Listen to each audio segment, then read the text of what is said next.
Suara mic jelas ke? Adakah suara mic jelas atau tidak?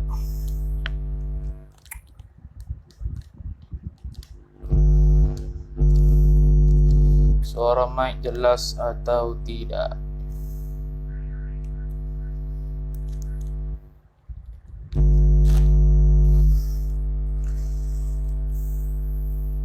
Suara mic jelas ke tidak?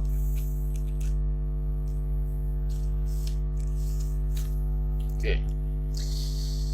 Assalamualaikum warahmatullahi wabarakatuh. A'udzu billahi minasyaitonir rajim. Bismillahirrahmanirrahim. Alhamdulillahi rabbil alamin. Wassalatu wassalamu ala asyrafil anbiya'i wal mursalin Sayyidina Muhammadin wa ala alihi wa sahbihi ajma'in. Subhanaka la ilma lana illa ma 'allamtana innaka antal alimul hakim. Wa la hawla wa la quwwata illa billahil aliyyil azim. Rabbi shrah li sadri wa yassir li amri wahlul 'uqdatam min lisani yafqahu qawli wasaddid lisani wahdi qalbi bihaqqi nabiyyika Muhammad sallallahu alaihi wasallam. Allahumma aghnina bil ilmi wa zayyinna bil hilmi wa akrimna bit taqwa wa jammilna bil afiyah. Nawayna at-ta'alluma wat ta'lim wat tadhakkura wat tadhkir wan naf'a wal intifa' wal ifadata wal istifadah wal hath 'ala at-tamassuki bi kitabillahi wa sunnati rasulih sallallahu alaihi wasallam wa du'a ila al-huda wad dalalata 'ala al-khair ibtigha'a wajhillah mardatihi wa qurbihi wa thawabihi subhanahu wa ta'ala, amin ya rabbal alamin. Jadi kita sudah membahaskan berkenaan dengan perkara-perkara yang diharamkan ke atas orang perempuan yang haid dan nifas atas jalan qiyas kepada haid. Kita sudah bahas berkenaan dengan antara perkara yang diharamkan oleh orang yang haid ialah perkara yang diharamkan juga oleh orang yang junub ke atas orang yang junub. Dan juga kita sudah bahas ziyadah perkara yang haram, perkara-perkara tambahan yang menjadi perkara yang haram ke atas orang haid, iaitu 5 perkara. Tu 3 perkara sudah kita bahaskan. Dan sekarang masuk ialah perkara yang keempat dan kelima, kemudian habislah. Cuma malam ni mungkin lama sikit lah, nak habis sampai sebelum faslun. Tu. Jadi waqala Syekhul Musannifu rahimahullahu ta'ala wa nafa'ana Allahu bi'ulumihi wa bi'ulumikum wa bi'ulumi masyayikhina fid darain, amin ya rabbal alamin. Kata pengarang Asy-Syaikh Muhammad Arsyad Al-Banjari rahimahullahu ta'ala, dan yang keempat,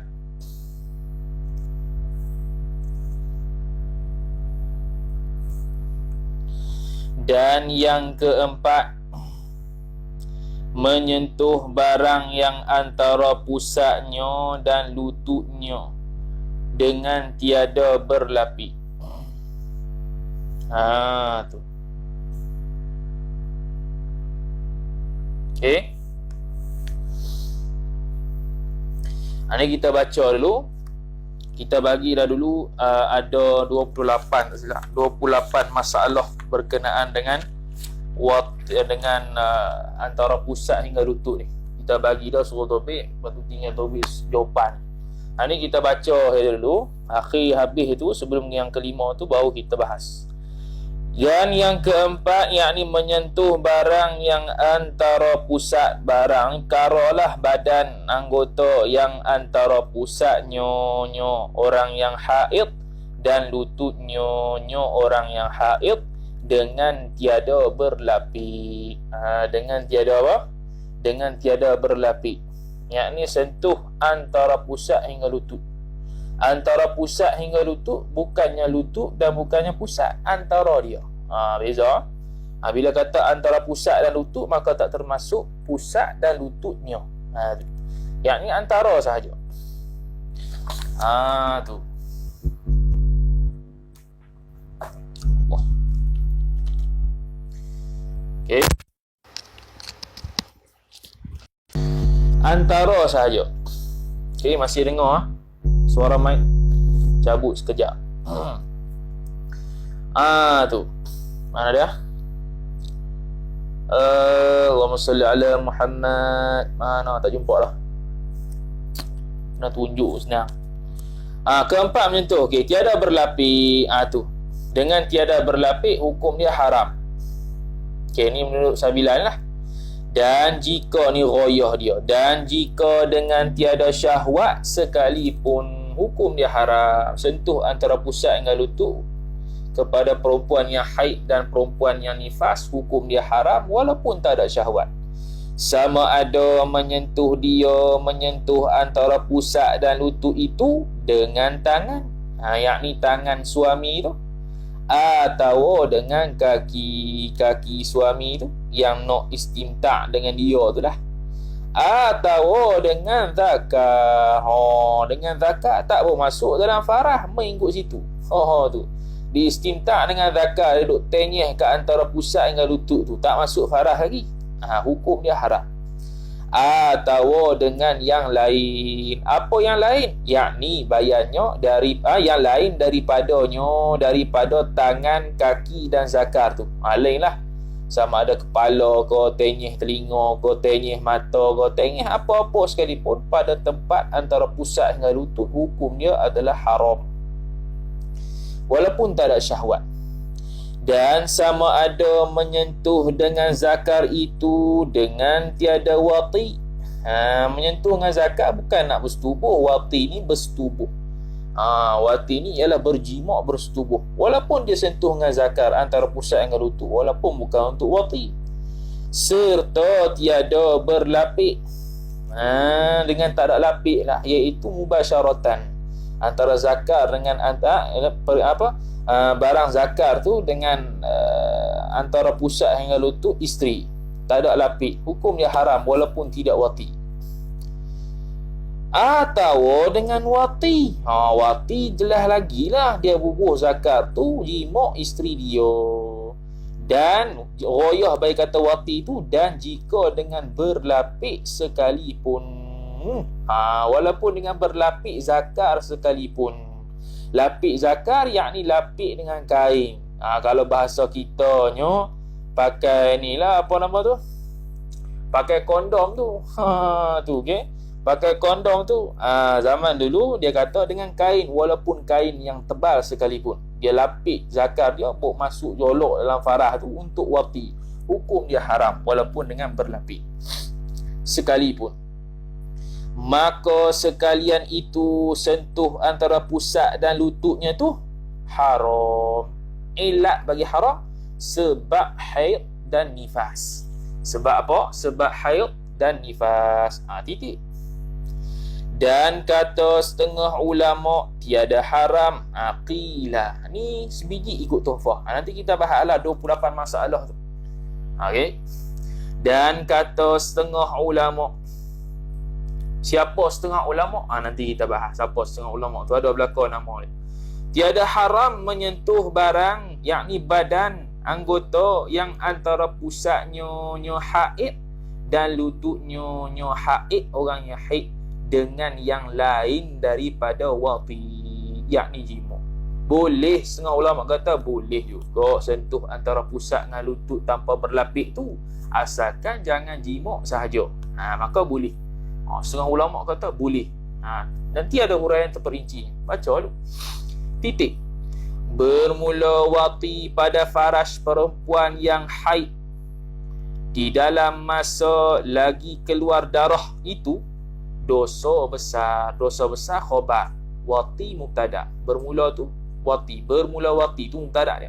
Bermula wati yakni jimak pada farash perempuan. Perempuan mana sifat yang haid di dalam masa lagi keluar darah itu dosa besar.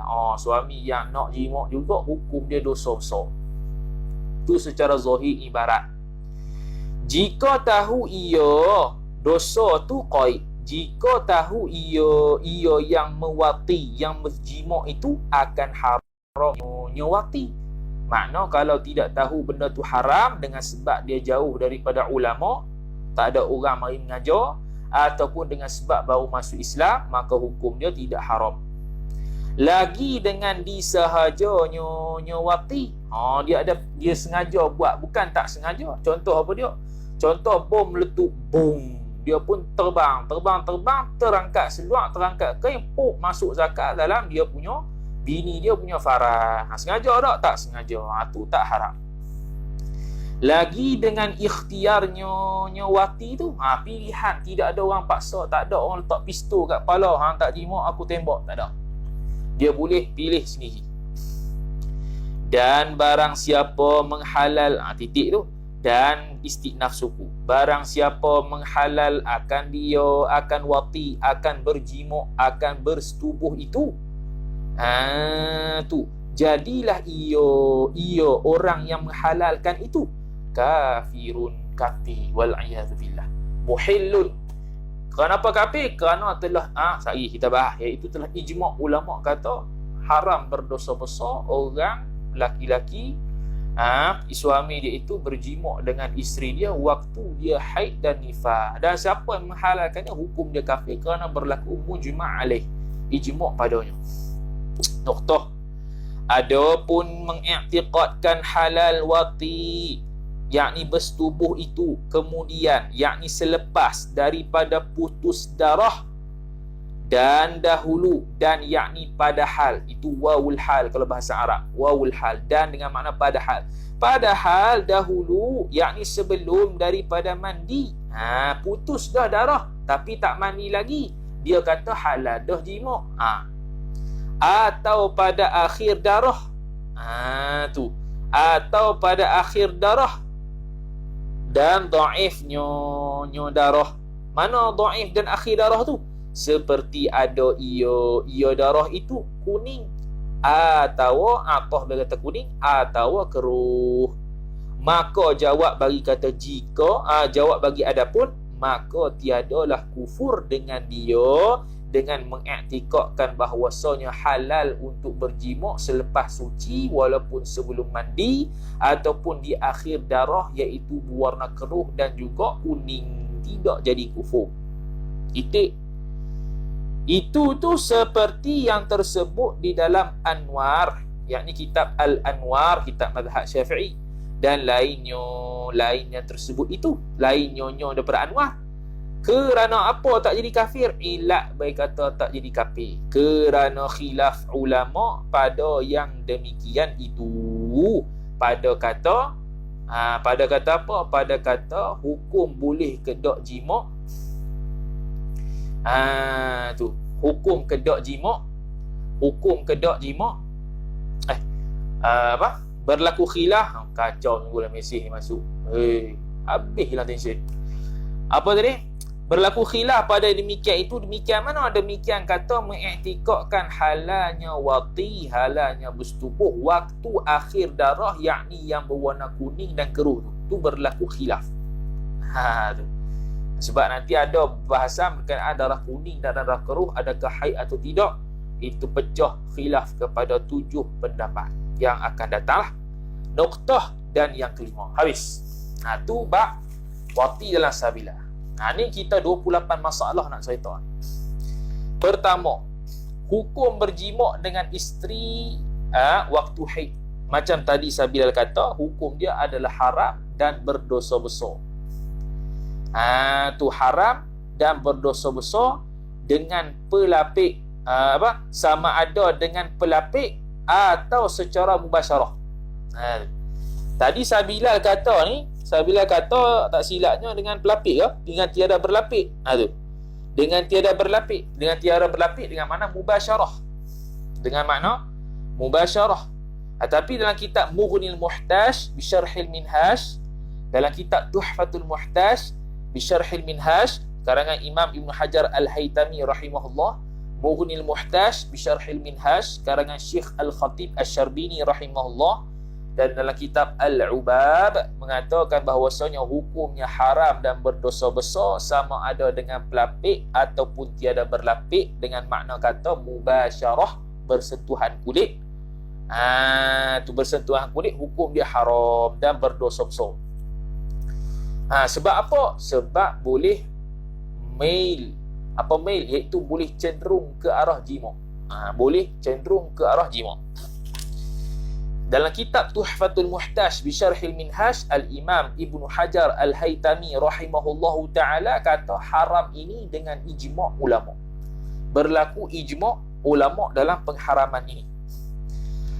Kemudian dalam kitab Mughnil Muhtaj bi Syarhil Minhaj, Syekh Al-Khatib Asy-Syarbini rahimahullahu ta'ala seperti mana sebut dalam Sabila tadi, haram tu dengan 3 syarat, iaitu mesti dia tahu bahawasanya perkara itu haram.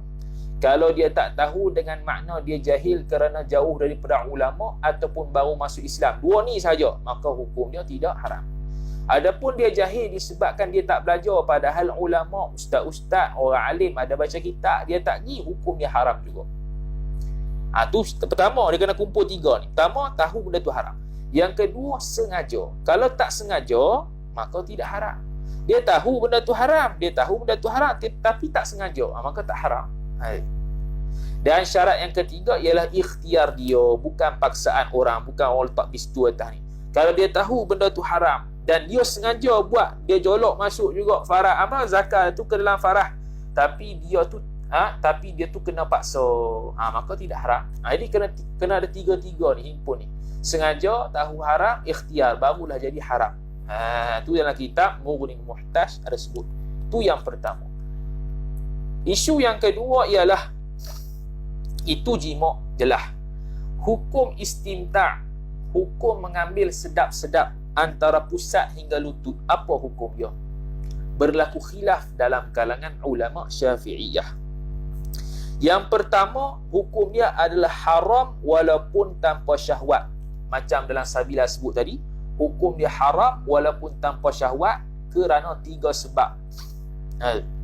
Okey? Sebab apa hukum dia haram? Kerana 3 sebab. Dan pandangan ini merupakan pandangan mu'tamad madhab Asy-Syafi'i rahimahullahu ta'ala. Sebab apa hukum dia haram walaupun tidak ada syahwat? Yang pertama, kerana firman Allah subhanahu wa ta'ala, a'udzu billahi minasyaitonir rajim, bismillahirrahmanirrahim, fa'tazilun nisaa fil mahid. Surah Baqarah. Maka hendak jauhlah ia oleh engkau daripada akan isteri-isteri engkau, wanita-wanita engkau waktu dia haid. Satu, tu sebab haram yang pertama. Yang kedua, sebab ada hadis Nabi sallallahu alaihi wasallam yang apabila sahabat Nabi sallallahu alaihi wasallam tanya kepada Nabi, ni isteri aku ni haid, lagu mana? Isteri aku ni haid, aku nak buat lagu mana? Boleh jima' ke tak? Jawab Nabi sallallahu alaihi wasallam, ma fauqal izar, barang yang di atas kain sahaja, yang di badan, bukan antara pusat hingga lutut, badan sahaja. Badan boleh, hak yang pusat hingga lutut tak boleh. Tu dalil yang kedua sebab menjadikan pandangan mu'tamad haram.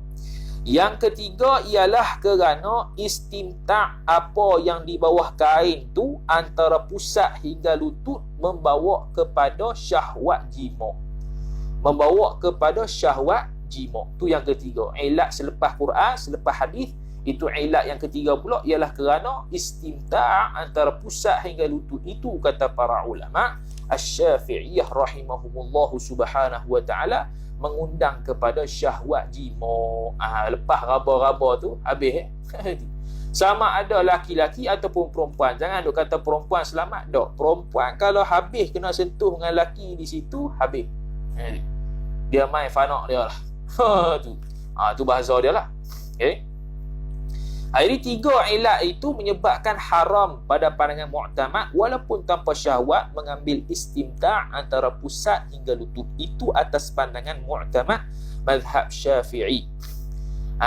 Tu yang kata boleh membawa kepada syahwat jima' itu walaupun tak berlaku tapi boleh membawa kepada syahwat jima' itu atas dasar hadis man hama haulal hima tu. Dalam Al-Arba'in An-Nawawiyah, apabila seorang ternakan, binatang ternakan dia apabila masuk ke kawasan orang lain, ke atas pagar kawasan orang lain, takut-takut dia pergi makan rumput orang lain. Tu dia pergi makan rumput milik orang lain. Walaupun dia tak makan, dia lalu dekat-dekat dengan milik kebun orang lain, takut-takut dia pergi makan.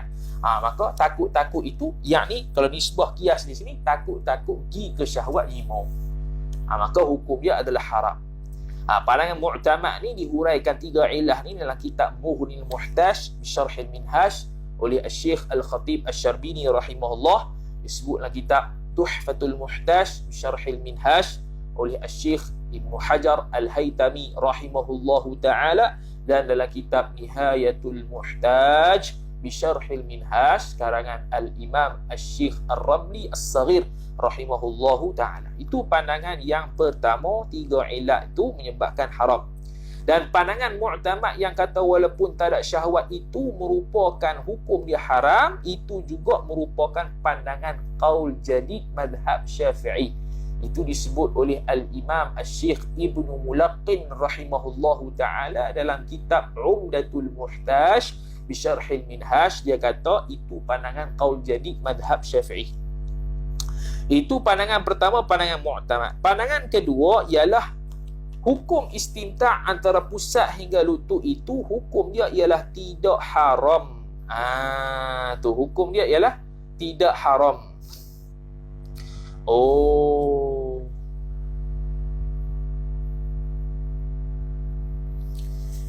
Tadi bahas yang pertama tu, yang pelapik tanpa pelapik ataupun berlapik itu jima. Memang disebut Sabila tadi pun, sama ada wati tu dengan pelapik ke dengan tak pelapik ke, hukum dia haram. Okey. Ni isu istimta' antara pusat hingga lutut. Okey. Ni istimta' antara pusat hingga lutut. Tadi jima. Lain ingat sama tadi.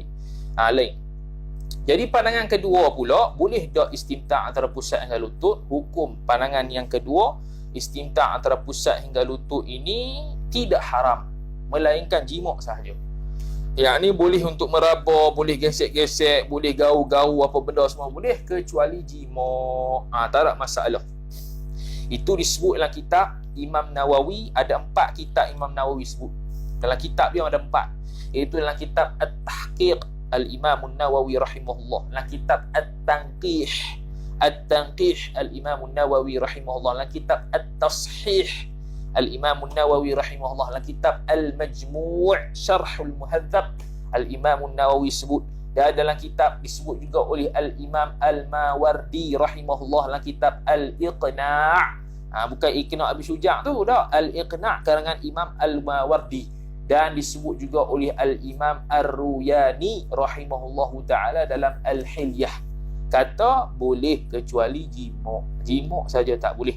Dan ini merupakan pandangan qaul qadim madhab Syafi'i menurut kata Syekh Ibnu Mulaqqin rahimahullah dalam kitab Umdatul Muhtaj Bisyarhil Minhaj. Ini merupakan pandangan qaul qadim madhab Syafi'i. Kemudian ditambahkan oleh Syekh Al-Faqih Al-Imam Ad-Damiri rahimahullahu ta'ala dalam kitab An-Najmul Wahhash Bisyarhil Minhaj, dan disebut oleh Syekh Ibnu Mulaqqin rahimahullahu ta'ala dalam Umdatul Muhtaj Bisyarhil Minhaj, dan disebut juga oleh Al-Imam Nawawi rahimahullahu ta'ala dalam kitab Al-Majmu' Syarhul Muhadzab. Katanya la yahrumu, tidak haram di sini dengan makna makruh.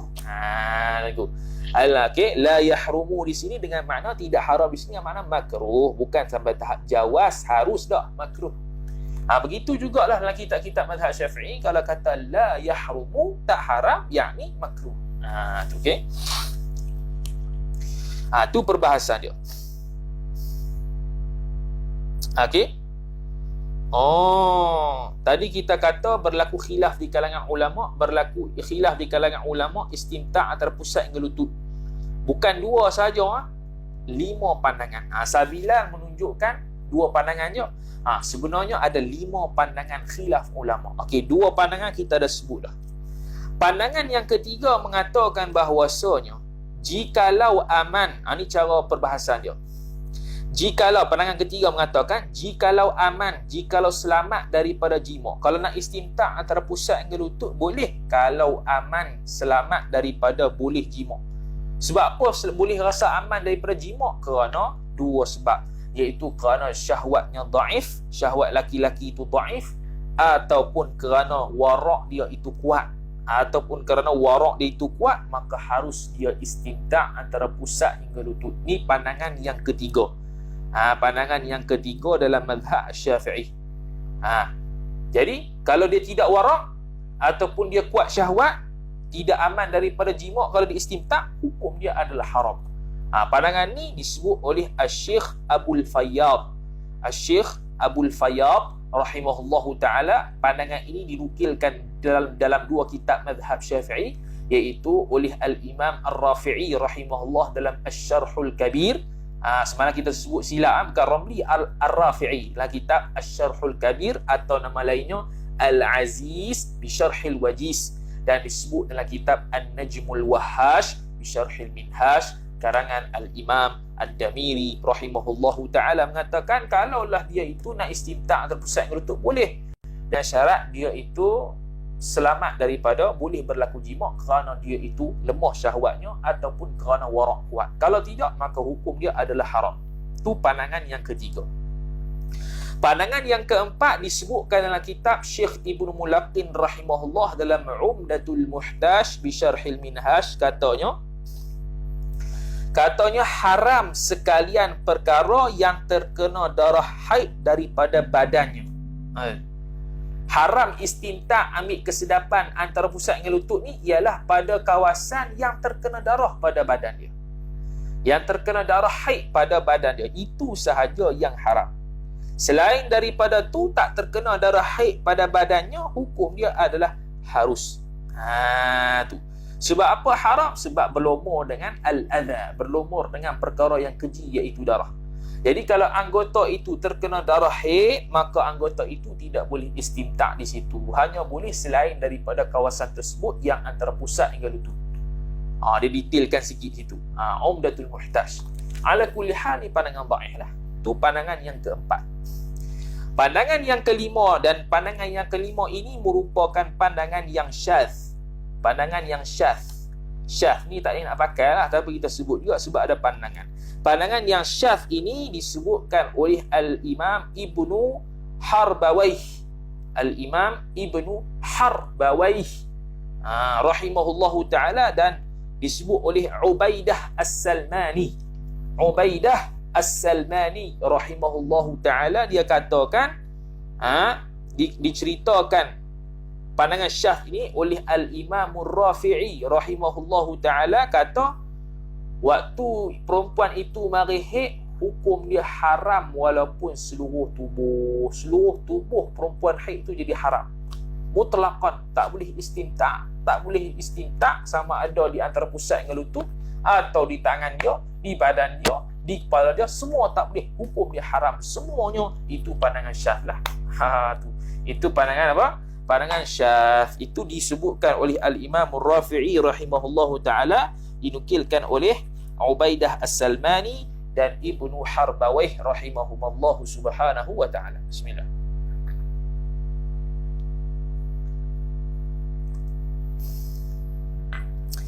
Kemudian kata musannif rahimahullah, kata musannif apa? Habis dah. Itu isu yang nombor 2. Isu yang ketiga pula, dah kata antara pusat hingga lutut khilaf. Okey, pandangan mu'tamad haram. Bagaimana pula kalau dia itu istimta' di pusat dia dan istimta' di lutut dia? Bukan antara, di lutut dan di pusat. Dia gorek pusat tu. Harbawai kita sebut jelas dah, bukan harbawai.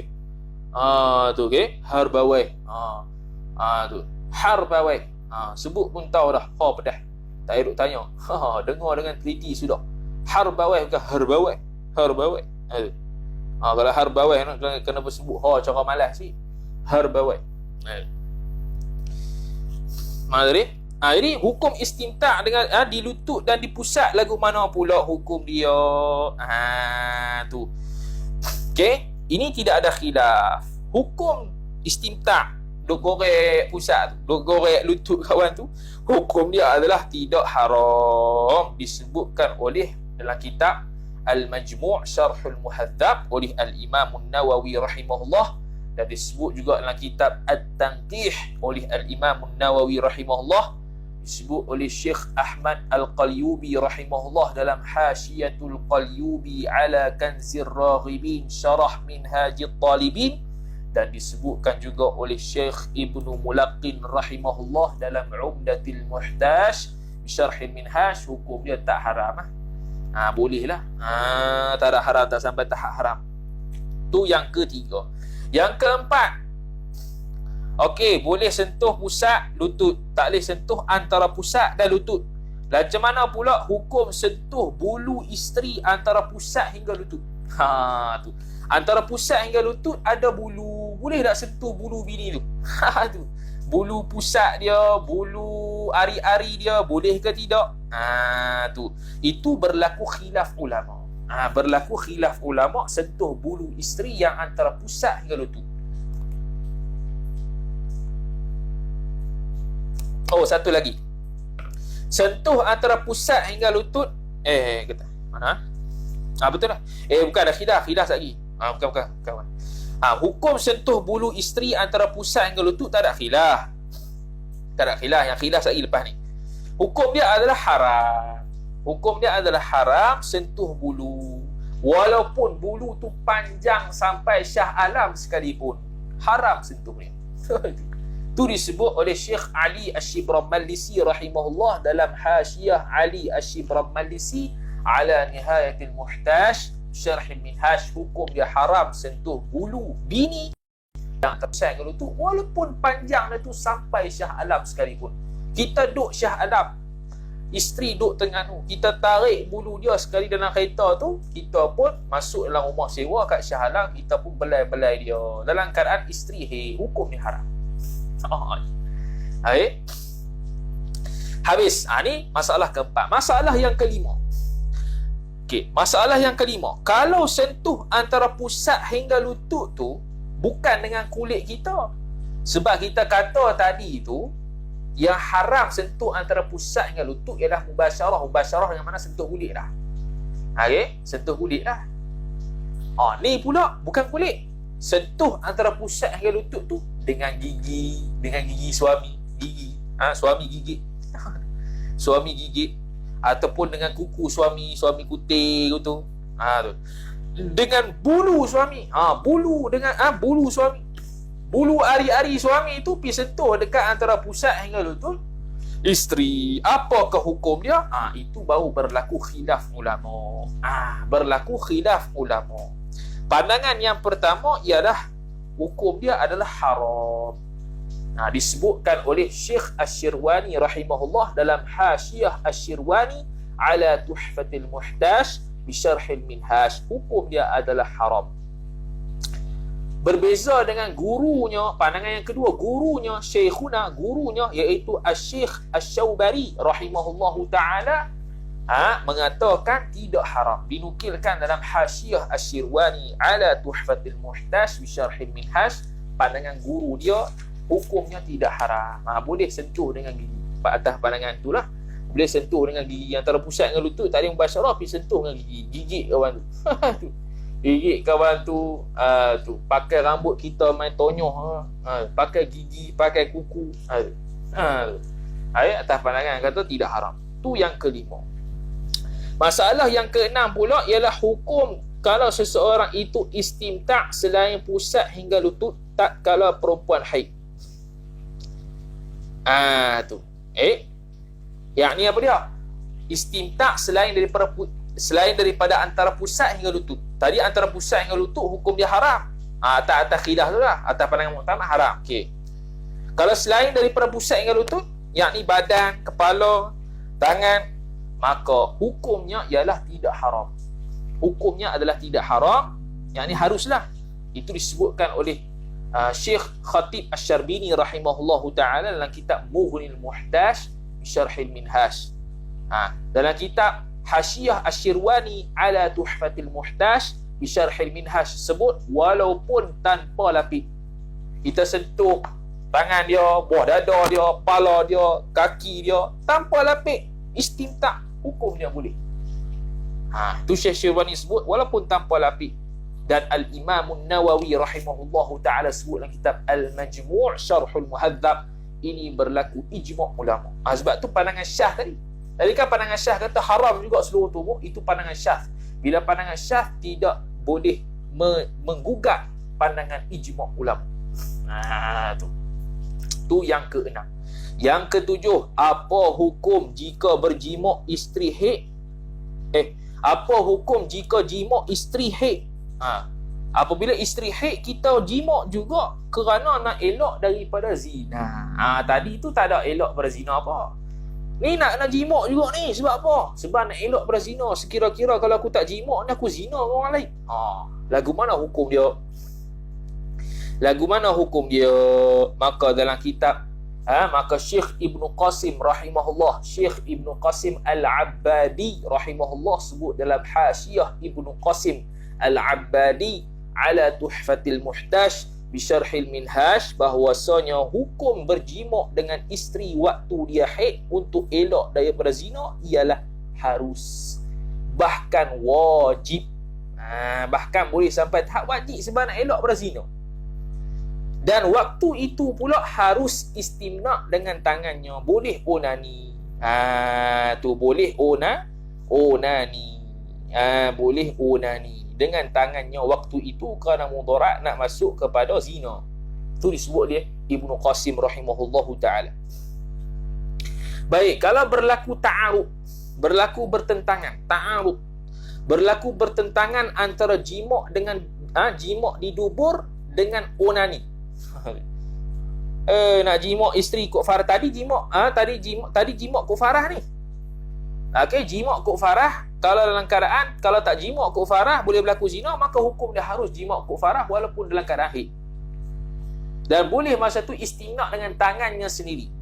Kalau boleh istimna' dengan tangan isteri, onani dengan tangan isteri, tu mimbabil aula. Kalau tak boleh juga, isteri tak pandai tu, tak erti pedia tau, ini tak erti lah kau, maka boleh dengan tangannya. Ni pula masalah kalau ta'arud, berlaku ada pilihan, dua pilihan, sama ada nak elak berzina ni. Ada dua pilihan pada dia, iaitu sama ada dia ini dia ada pilihan sama ada nak jima' jubur isteri, jubur isteri, nak jima' jubur isteri ke, dubur isteri ke, ataupun istimna'. Mana nak dahulukan? Ada dua pilihan je nak elak berzina. Satu istimna' dengan tangan dia, orani dengan tangan dia. Satu berjima' di dubur dia. Farah tak lalu, di dubur contohnya. Nak elak berzina. Maka mana perlu diutamakan? Berlaku khilaf di kalangan ulama. Berlaku khilaf dalam kalangan ulama. Asy-Syaikh Asy-Syirwani rahimahullahu ta'ala sebut dalam Hasyiatus Syirwani ala Tuhfatil Muhtaj bi Syarhil Minhaj, dia sebut kena dahulukan jima' di dubur. Tu. Sebab apa kena dahulukan jima' di dubur? Kerana ia lebih dekat daripada jenis perkara yang diharuskan, iaitu jima'. Iaitu kenapa bolehnya? Kenapa boleh jima' ke duburnya? Kerana dia tu lebih dekat daripada jenis perkara yang diharuskan waktu itu. Jenis perkara yang diharuskan, tu dekat, ya, perkara yang lebih dekat daripada jenis perkara yang diharuskan waktu itu. Dan jima' di dubur tu tak kena hudud, tak kena had, tak kena. Sebab waktu tu nak elak zina, bukan saya saja. Tu tak kena had, dan boleh jima' dengan kena dahulukan jima' di dubur daripada istimna' dengan tangan sendiri. Tu pandangan pertama. Pandangan yang kedua disokong oleh Asy-Syaikh Al-Bijirmi rahimahullah dalam kitab Hasyiah Al-Bijirmi ala Al-Iqna' Syarah Matan Abi Syuja', dan disebut oleh juga disokong juga oleh Al-Allamah Asy-Syaikh Al-Birmawi rahimahullah dalam Hasyiatul Birmawi ala Fathil Qarib Syarah Matan Abi Syuja'. Dia kata tak boleh dahulukan jima' di dubur, kena dahulukan istimna' dengan tangan. Sebab apa? Ilat dia ialah kerana jima' di dubur itu haramnya ijma' ulama.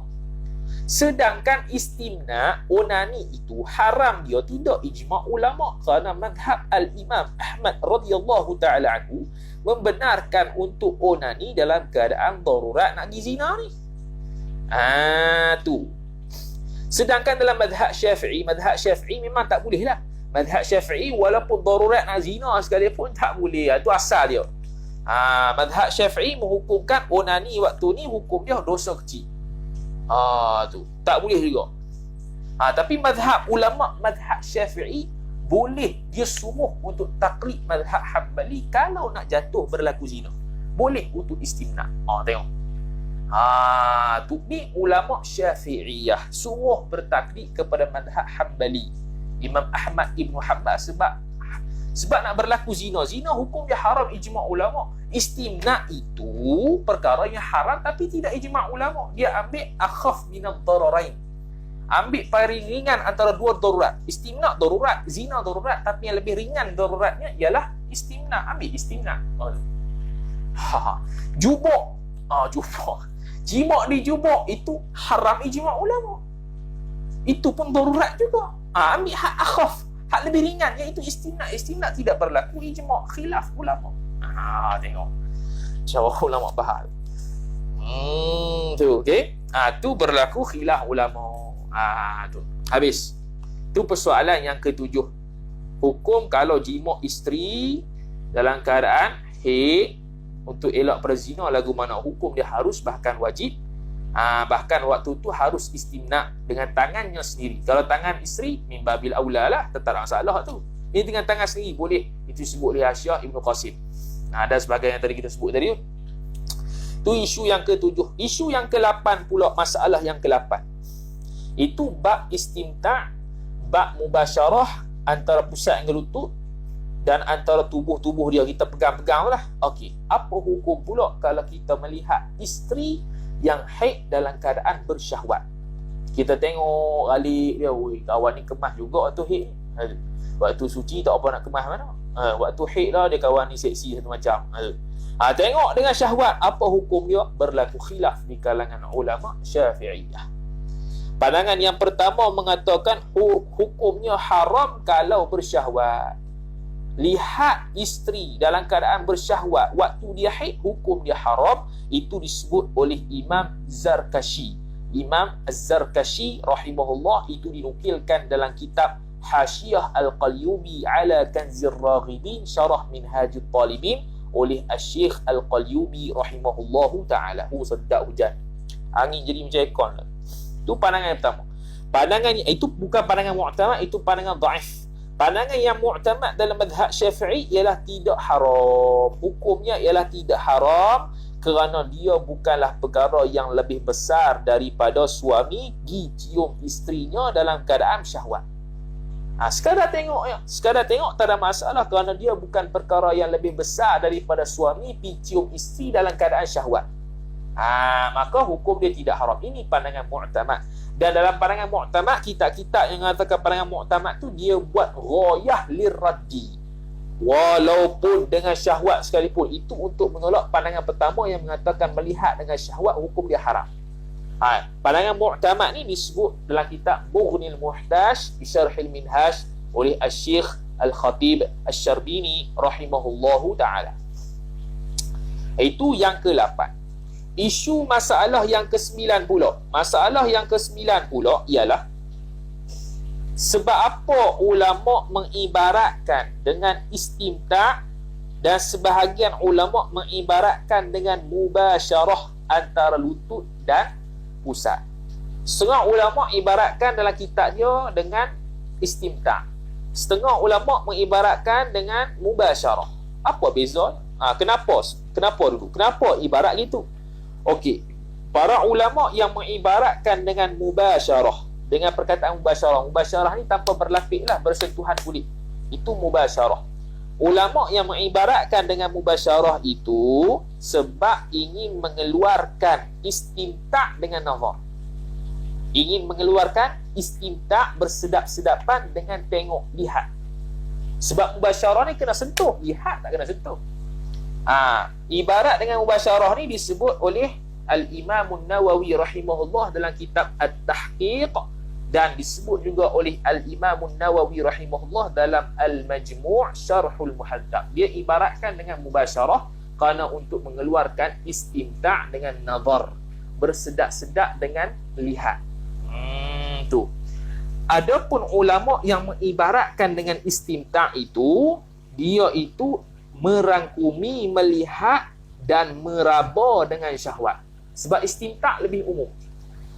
Dia nak merangkumi, nak memasukkan melihat dan meraba dengan syahwat. Maka masuk melihat sekali lah. Cuma melihat dengan syahwat tadi tu, tu berlaku khilaf tadi kan. Pandangan muktamad tidak khilaf, tidak haram. Tu. Ibarat dengan istimta' ini disebut dalam kitab Al-Muharrar Al-Imamur Rafi'i rahimahullah, dan disebut dalam kitab Al-Imam Nawawi dalam kitab Rawdatul Talibin wa Umdatul Mufti. Tu.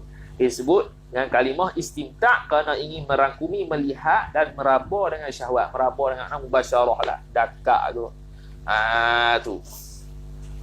Okey, dakak tu.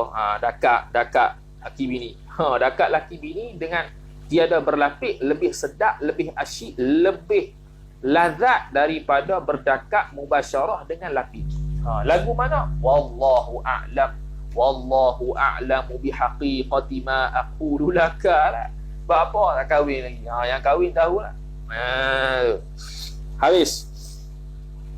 Itu isu yang ke-9. Isu yang ke-10 pula, hukum orang yang menganggap halal jimak di dubur. Tu. Halal lah jimak di dubur ni. Apa hukum dia? Orang yang iktikad halal, hukum dia jatuh kufur. Sebab apa jatuh kufur? Kerana haram ijma' ulama' terhadap jimak di dubur. Maka orang yang menghalalkan jimak di dubur, hukum dia adalah haram. Kerana benda tersebut ijma' ulama' haramkan, dan itu benda yang kategorinya al-ma'lum fi din bid-darurah. Perkara yang dimaklumkan dalam agama secara daruri.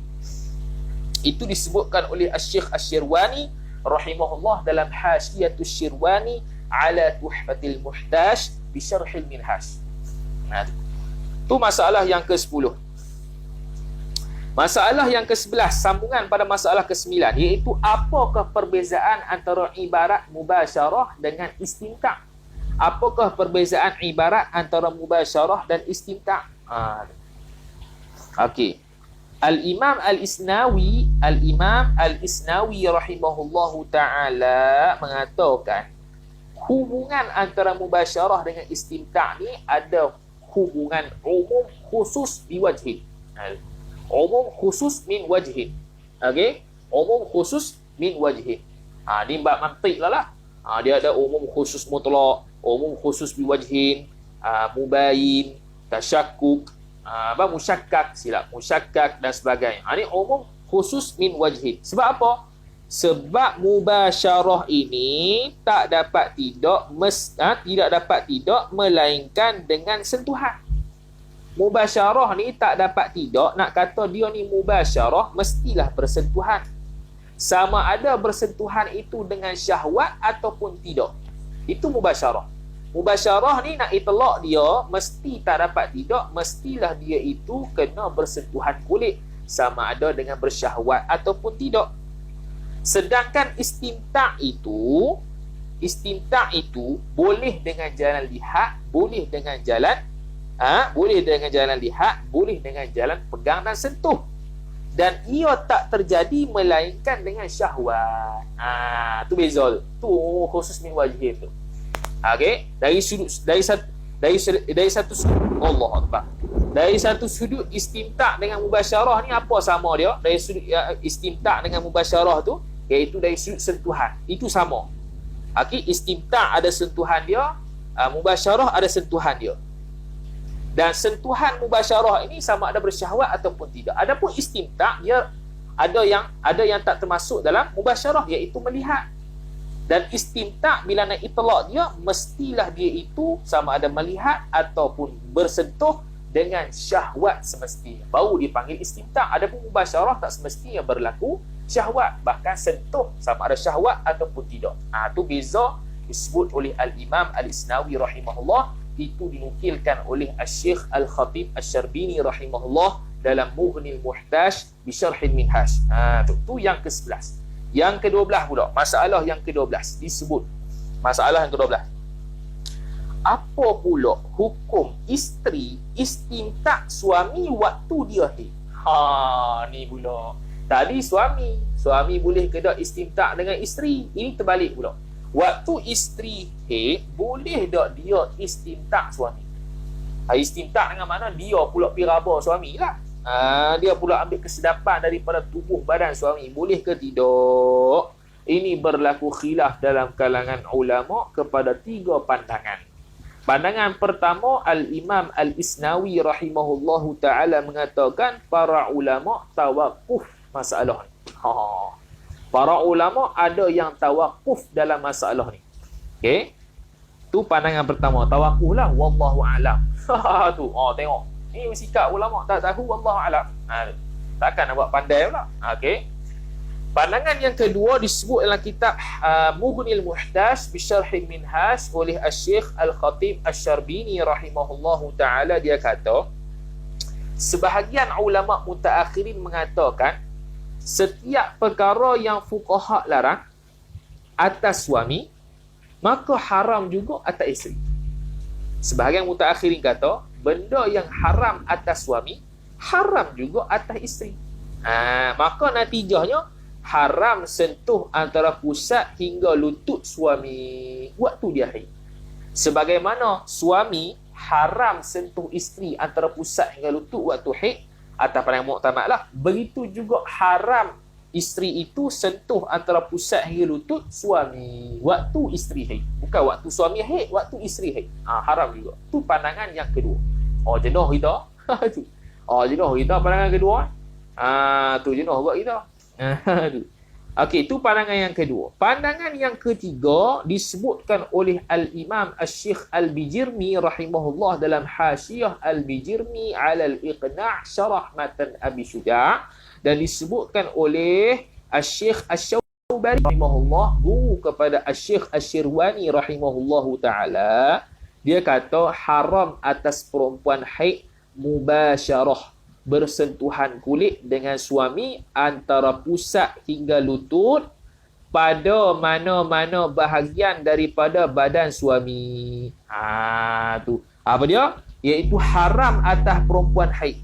Perempuan haid, isteri yang haid tadi, haram mubasyarah, bersentuhan kulit dengan suami antara pusat hingga lututnya. Pusat hingga lutut isteri tu. Tu. Pada mana-mana bahagian daripada badan suami, walaupun selain daripada pusat hingga lutut suami.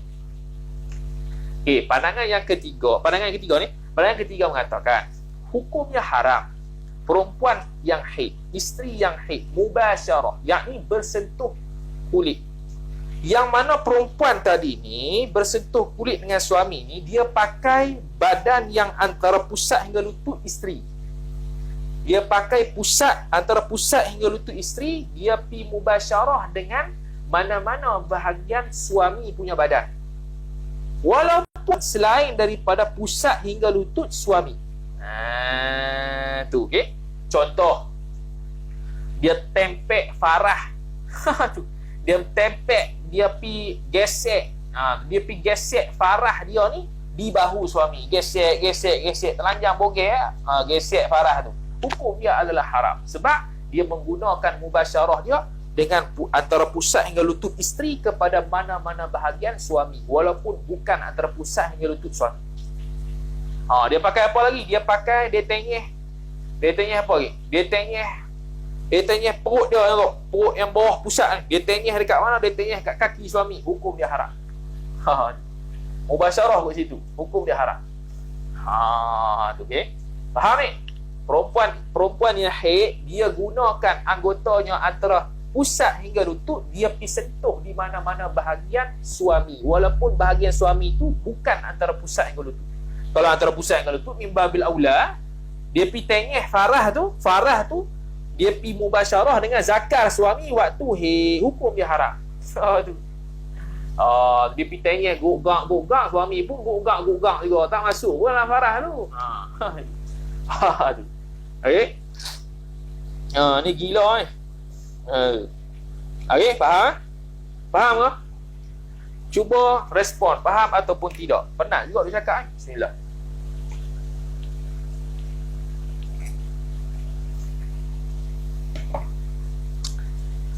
Okey, kemudian Syekh Al-Kurdi, Syekh Sulaiman Al-Kurdi, Syekh Sulaiman Al-Kurdi rahimahullahu ta'ala sebut, dan disebutkan juga oleh Syekh Ibnu Hajar Al-Haytami rahimahullahu ta'ala dalam Syarhul Ubab, dalam Syarah Al-Ubab, dalam Syarah Al-Ubab. Dan Syekh Ibnu Hajar Al-Haytami rahimahullah sebut juga dalam Syarah Al-Irsyad, Syarah Al-Ubab, Syarah Al-Irsyad. Dan Syekh Ibnu Hajar Al-Haytami rahimahullah juga sebut dalam hasyiahnya atas Risalah Al-Kushairi. Syekh Al-Kurdi, Ibnu Hajar dalam Syarah Al-Irsyad, Ibnu Hajar dalam Syarah Al-Ubab, dan hasyiah ala Risalah Al-Kushairi mengatakan orang yang haid, orang perempuan yang haid harus istimta' suami antara pusat dan lututnya tanpa menggunakan antara pusat dan lutut isteri. Ni dia menyokong pandangan tadi lah. Tu tadi kata tak haram dengan mana apa? Dengan mana harus. Boleh isteri istimta' ambil sedak-sedak dengan suami secara mubasyarah, asalkan dia tak gunakan anggota isteri antara pusat hingga lutut, tengih dekat kawan tu. Maksudnya kalau guna tangan boleh, guna tangan. Okey, guna tangan tolong istimna'kan suami, boleh. Raba-raba suami dengan tangan boleh, dengan kaki boleh, asalkan jangan antara pusat hingga lutut ya. Antara pusat hingga lutut isteri kita pitengih dekat mana-mana bahagian suami, tak boleh. Tu. Itu dinukilkan oleh Asy-Syaikh Asy-Syirwani juga di dalam Hasyiatus Syirwani ala Tuhfatil Muhtaj Syarh Minhaj. Habis tu nombor 12. Isu masalah yang ke-13 pula, hukum orang yang menghalalkan jima'.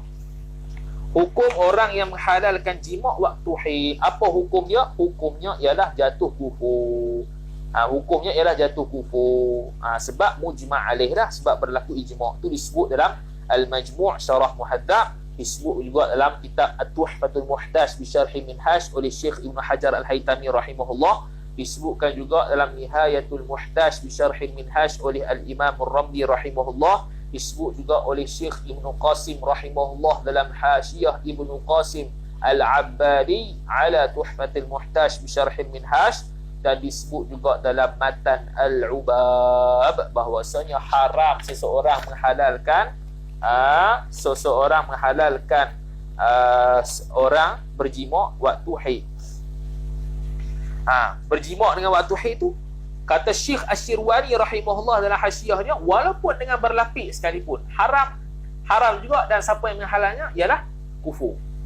Siapa yang menghalalkan jima' waktu haid ni halal kalau berlapis, hukum dia jatuh kufur juga walaupun dengan berlapis. Sebab berlapis ke tidak jima', maka hukum dia haram. Tu okey. Itu isu yang ke-13. Isu yang ke-14 pula, hukum menghalalkan jima' selepas putus darah dan sebelum mandi, ataupun waktu darah sudah kuning ataupun keruh. Macam tadi itulah 9 tu. Dia kata tidak berlaku kufur. Ni pun samalah. Tak berlaku kufur kerana apa? Kerana berlaku khilaf ulama. Berlaku khilaf ulama kalau dari sudut lepas berhenti darah tu kemudian belum mandi lagi, boleh jima' ke tak? Berlaku khilaf. Sebab apa? Mazhab Hanafi kata boleh, tapi dengan syarat lah. Yang kita kata dulu tu boleh tu dengan syarat. Tu syaratnya apa? Iaitu melebihi daripada sebanyak-banyak tempoh haid mazhab Hanafi, iaitu lebih daripada 10 hari 10 malam. Kalau kurang daripada 10 hari 10 malam, dia berhenti darah, kemudian dia nak jima' tanpa mandi, tak boleh. Tu tafsir dia. Okey. Dan kalau orang yang menghalalkan jima' apabila berlaku darah keruh dan juga kuning, tak kafir juga kerana berlaku khilaf ulama kepada 7 pandangan yang lagi akan datang dalam mazhab Asy-Syafi'i rahimahullahu ta'ala. Dalam okey, baru teringat Syekh Ibnu Mulaqin rahimahullah dalam kitab Umdatul Muhtaj bi Syarh Minhaj sebut berlaku ijma' ulama bila berhenti darah nak jima' kena basuh faras. Itu ijma'. Itu ijma'. Berhenti darah boleh jima' lalu tak? Kena basuh faras dulu. Itu ijma'. Yang khilafnya ialah selepas basuh faras, adakah kena mandi ataupun tidak, itu berlaku khilaf. Jadi mazhab Hanafi tak perlu mandi lagi pun tak apa, asalkan lebih daripada 10 hari dah. Sebab sebanyak-banyak tempoh mazhab Hanafi ialah 10 hari. Bukannya kurang, kalau kurang tak boleh. Jangan kita kata nak takrib mazhab Hanafi tapi tak reti kaedah. Jadi talfiq habis. Tu. Jadi tak betul. Okey. Habis. Jadi ijma' ulama kata lepas kering darah nak jimak juga kena basuh lagi farah dulu. Kena basuh dulu sebab kotor. Batu pas tu nak jimak lah atas pandangan mazhab Hanafi lah. Kalau sah lah. Kalau tak sah tak boleh juga, kena mandi. Tu, okey. Habis kemudian kata itu masalah yang ke berapa? Masalah yang ke-15. Masalah yang ke-14. Okey. Masalah yang ke-15 pula. Apa pula hukum orang yang menghalalkan jima' apabila darah keluar lebih 10 hari? Tu. Lebih 10 hari. Contoh hari ke-12 keluar darah lagi. Dia kata aku boleh jima' dah hang ni sebab lebih dah 10 hari. Apa hukum dia? Juga tidak berlaku kufur kerana berlaku khilaf ulama. Sebab mazhab Hanafi sebanyak-banyak haid dia adalah 10 hari 10 malam. Tu mazhab Hanbali 13 hari 13 malam. Mazhab Syafi'i 15 hari 15 malam. Tu okey. Mazhab Maliki tak ingat. Ada tapi tak ingat. Kemudian mana? Jadi tak kafir lah. Yang tak kafir tu disebut dalam kitab mana? Dalam kitab Hasyiah Al-Bijirni ala Al-Iqna' Syarah Matan Abi Syuja' oleh Asy-Syaikh Sulaiman Al-Bijirni. Dan disebut juga oleh Asy-Syaikh Asy-Syaubari, dinukilkan dalam Hasyiah Asy-Syirwani ala Tuhfatil Muhtaj bi Syarh Minhaj. Penat juga ni mengajar waktu hujan. Jerit-jerit. Tu yang ke-15. Isu masalah yang ke-16 pula. Kalau suami jima' pada awal haid ataupun akhir haid, kena bayar ke apa-apa? Contohnya apa? Hari pertama mari haid, suami pergi jima', hukum dia haram. Dah kena bayar tak? Hukum dia ialah kena bayar, tapi sunat je. Kena bayar. Suami jima' waktu akhir haid ataupun awal haid, sunat suami saja, bukan isteri, suami saja. Orang yang mewakti, orang yang berjima' saja, bukan orang yang dijima'. Orang yang berjima' yakni suami saja sunat yang bayar bagi orang yang jima'. Isteri sunat tu bagi yang tahu keharaman dia dan sengaja dan diberi pilihan dia buat juga, maka sunat untuk bayar dengan kadar 1 dinar. 1 dinar daripada emas yang bersih, yang khalis. 1 dinar daripada emas ataupun nilaian dia. Nilai 1 dinar emas. Sunat bayar. Tu kalau di awal haid. Kalau di jima' di akhir haid, separuh dinar. Separuh dinar ataupun istilah dia al-mithqalu al-islami. Bismillah. Bayar pada siapa? Sat lagi ada soalan dia. Sabar lu, let lu. Ada kita susun elok dah. Sat lagi tengok. Ada soalan tu. Dengar lu. Dengar dan tobik lah, bukan dengar saja ni. Tu okey. Mana tadi? Okey, awal haid 1 dinar, akhir haid separuh dinar. Okey, akhir haid separuh dinar. Begitu jugalah bagi orang nifas atas jalan kias. Nifas pun sama, awal nifas, akhir nifas. Tak habis lagi nifas dia pergi mak dah. Kalau awal nifas 1 dinar, kalau sunat saja ni, kalau akhir nifas sebahagian dinar. Itu disebut dalam kitab Mughnil Muhtaj bi Syarh Minhaj oleh Syekh Khatib Asy-Syarbini rahimahullah, dan disebut juga dalam kitab Nihayatul Muhtaj bi Syarh Minhaj oleh Syekh Ar-Ramli rahimahullahu taala. Makin panas bagai ni. Hujan pun panas lagi. Tu isu yang ke-16. Isu yang ke-17 pula, kalaulah dia tu jima' di pertengahan haid, lagu mana pula? Tadi di permulaan haid dan di akhir haid. kalau di pertengahan haid dia pergi jima, kena bayar berapa? Ini disebut oleh Al-Imam At-Tabari rahimahullahu ta'ala, dinukilkan oleh Syekh Ali Asy-Shibramallisi rahimahullah dalam Hasyiah Ali Asy-Shibramallisi ala Nihayatil Muhtaj bisyarhil Minhaj. Dia kata sunat sedekah 2/3 dinar. 2/3 dinar. Bukan separuh, bukan 1/2, bukannya full, tapi 2/3 dinar. Dan kata Syekh Ali Asy-Shibramallisi, kaul ni ramai ulama tidak menyebutnya. Kaul Imam At-Tabari ni ramai ulama tak sebut. Tapi Imam At-Tabari disebut kalau pertengahan haid hukum dia sunat bayar 2/3 dinar. Suami sahaja. Bismillah.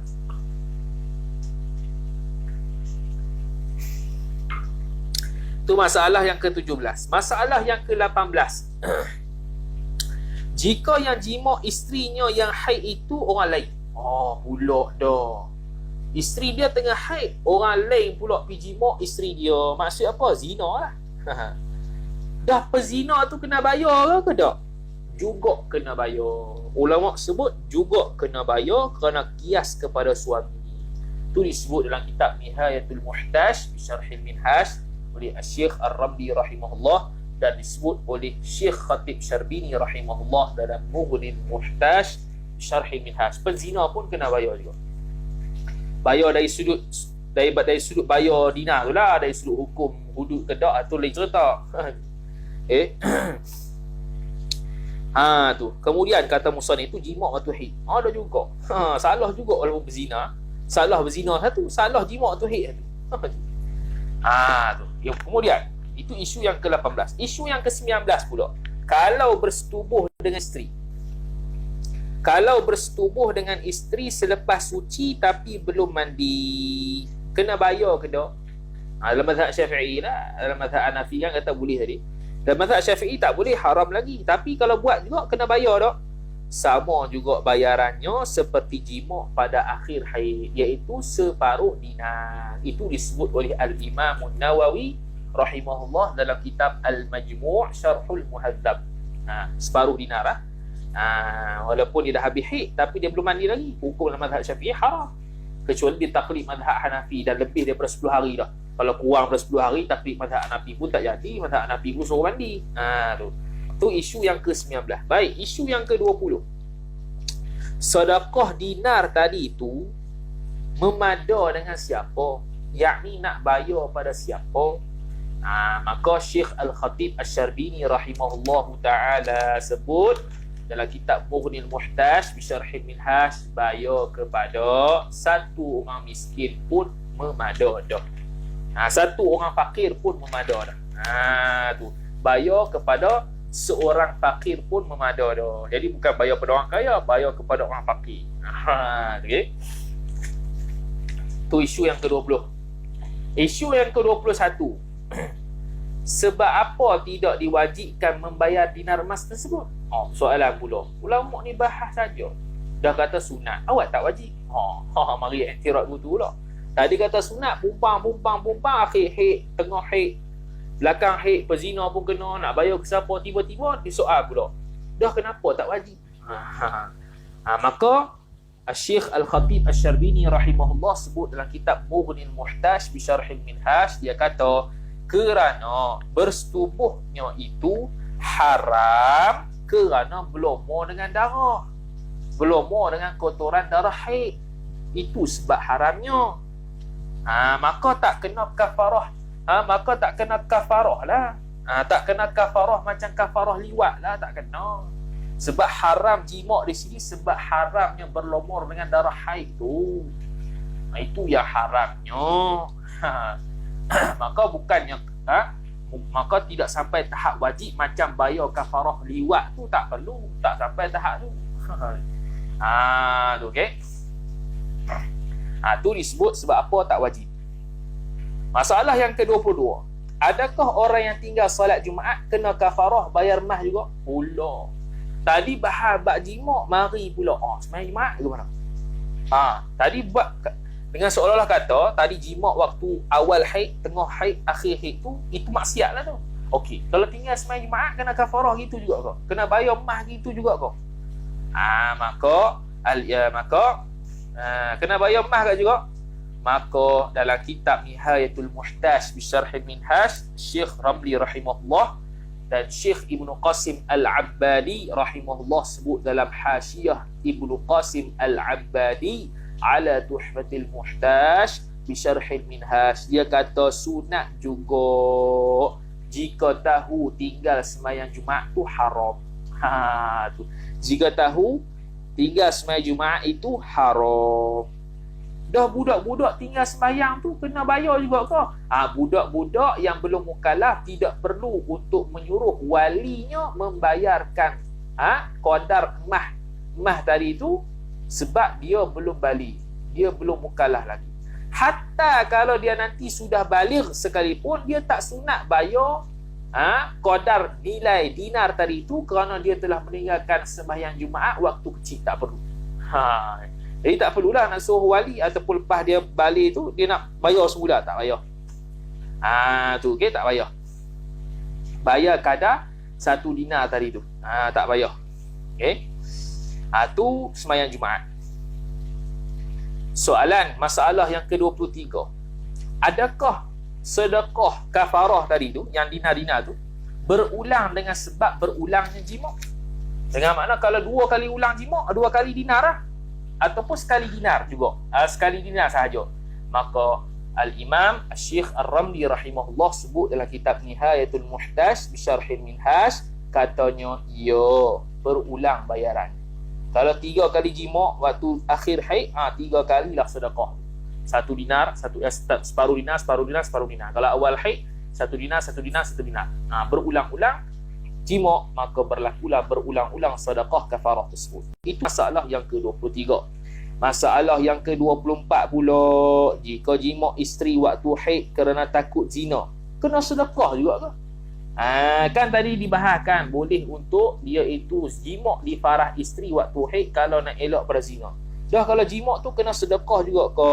Tak sunat sedekah, sebab perbuatannya itu tidak haram. Itu disebut oleh Syekh Ali Asy-Shibramallisi dalam kitab Hasyiah Ali Asy-Shibramallisi ala Nihayatil Muhtaj bi Syarhil Minhaj. Tu titik. Okey, masalah yang ke-25. Tadi kata sembahyang Jumaat, maksiat lain boleh tak bayar kafarah juga ke? Pula dah dia pergi maksiat lain secara umum pula.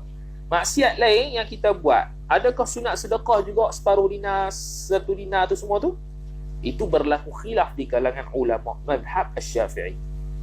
Pandangan yang pertama dipelopori oleh Syekh Asy-Syaubari rahimahullah dan Al-Imam An-Nawawi rahimahullah dalam kitab Al-Majmu' Syarhul Muhadzab. Dia kata sunat sedekah setiap maksiat yang kita buat kadar 1 dinar atau setengah dinar atau seumpamanya. Sekadar 1 dinar atau setengahnya atau seumpamanya, sunat sedekah. Itu sebagai kafarah kita untuk ampun dosa lah. Tu okey. Itu kalau dosa kita kecil lah, dosa besar kita taubat lain lah. Tu dia panggil kafarah untuk dosa je. Tu pandangan pertama. Pandangan yang kedua dipelopori oleh Matan Al-Ubab dan Al-Imam Ibnu Hajar Al-Haytami dalam Syarah Al-Ubab, dan Syekh Ibnu Qasim Al-Abbadi rahimahullah dalam Hasyiah Ibnu Qasim Al-Abbadi rahimahullah ala Tuhfatil Muhtaj bi Syarhil Minhaj. Dia kata tak sunat, hanya sunat tu pada bab jima' sahaja. Maksiat lain yang dia buat haram tak sunat juga. Jadi yang sembahyang Jumaat pun tak sunat jugalah pada atas pandangan. Jadi jima' sahaja, dalam bab jima' sahaja yang kena kafarah ni. Tu pandangan yang kedua. Habis. Tu masalah yang ke-25. Masalah yang seterusnya, masalah yang ke-26. Kalaulah isteri tu mutahayyirah. Pula. Isteri tu mutahayyirah. Apa mutahayyirah? Dia tak tahu dia ni sedang haid ke istihadah ni. Nanti belajarlah bab mutahayyirah ni. Mutahayyirah ada mutahayyirah mutlaqah, mutahayyirah betul-betul gila-gila tak ingat langsung hadap lepas. Tu. Okey, kalau isteri tu mutahayyirah, jima' isteri waktu mutahayyirah, kena bayar juga ke kafarah tu? Okey, kalau seorang perempuan tu mutahayyirah, hukum dia haram juga suami jima'. Adakah kena bayar? Itu soalan dia. Kalau suami jima' waktu dia itu mutahayyirah walaupun haram, tapi tidak perlu bayar sedekah tersebut, tidak sunat. Walaupun haram jima' tu, walaupun haram jima' waktu isteri mutahayyirah, tapi tidak sunat untuk sedekah macam dinar tadi, tak perlu. Tu yang ke-26. Masalah yang ke-27 pula, hukum perempuan haid datang ziarah orang yang nazak. Ada bahas juga, orang tengah haid nazak kawan tu, bolehkah mari ziarah? Bolehkah mari ziarah ni? Berlaku khilaf dalam madhab Syafi'i. Berlaku khilaf juga dalam madhab Syafi'i rahimahullahu ta'ala. Berlaku khilaf juga. Mana? Pandangan pertama. Pandangan pertama, orang haid haram hukum dia untuk dia ziarah orang nazak. Hukum dia adalah haram. Sebab apa hukum dia haram? Ilat dia ialah kerana malaikat tak hadir di tempat jenazah tersebut bagi orang yang di sekelilingnya ada orang haid dan orang junub. Malaikat tak masuk, malaikat tak hadir. Maka disebabkan itu hukum dia haram. Itu disebut dalam kitab Ar-Rawnaq, dan disebut dalam kitab Al-Lubab, dan disebut dalam kitab An-Najmul Wahhash Bisyarhil Minhash. Pandangan pertama tidak mu'tamad dalam madhab Syafi'i. Diratkan oleh ulama yang berpandangan dengan pandangan kedua. Pandangan yang kedua dipelopori oleh Imam Ar-Ramli rahimahullah dalam Nihayatul Muhtaj Bisyarhil Minhash, dan Syekh Ibnu Qasim Al-Abbadi dalam Hasyiah Ibnu Qasim Al-Abbadi ala Tuhfatil Muhtaj bi Syarhi Minhaj, dia kata tidak haram. Mu'tamadnya ialah tidak haram. Sebab apa tidak haram? Syekh Ali Asy-Syibrammalisi rahimahullah sebut dalam kitab Hasyiah Ali Asy-Syibrammalisi rahimahullah ala Nihayatil Muhtaj bi Syarhi Minhaj, dia kata kerana orang yang nazak ni berhajat untuk menolong dia. Orang yang nazak ni berhajat untuk orang tolong dia dan menghilangkan rasa gelisah dia. Maka tak ada masalah lah, hik ke tak hik ke, junub ke tak junub ke, boleh mari. Dan Al-Imam Abdullah Asy-Syarqawi rahimahullah dalam Hasyiah Asy-Syarqawi ala Tahrir, dia kata ilat ulama yang berpandangan dengan pandangan pertama tadi tu dirad, ditolak, tak munasabah. Jadi pandangan mu'tamad ialah pandangan kedua, iaitu tidak haram untuk orang haid dan orang junub sekalipun berhak untuk hadir orang yang nazak, tak ada masalah. Bahkan boleh tolong dia, ucap tahlil dan sebagainya. Isu yang terakhir dalam masalah ini, masalah yang ke-28, isu yang terakhir, iaitu hukum suami mubasyarah, bersentuhan kulit antara pusat hingga lutut tatkala isterinya mati dalam keadaan haid. Tadi waktu hidup ni mati pula.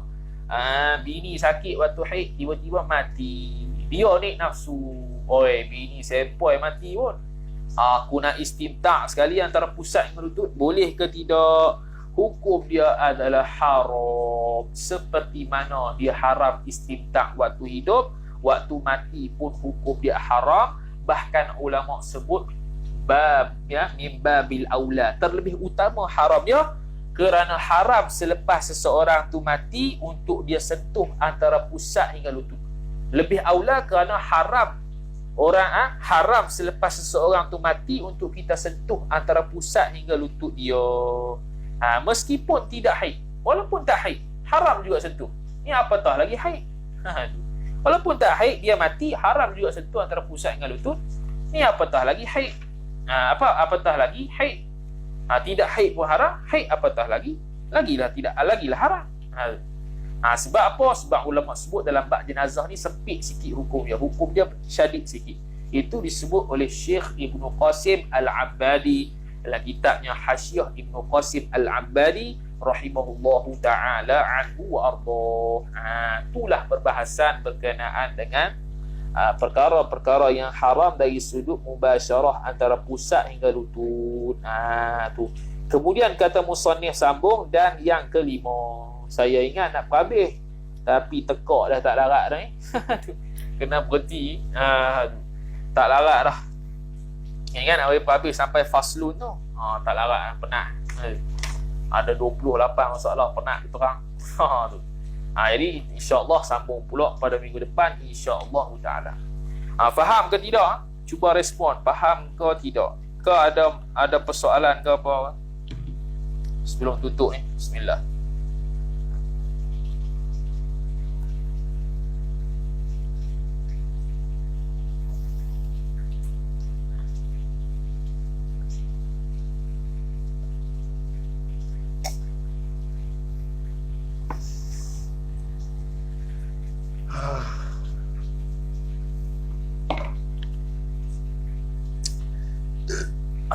Okey, faham tu?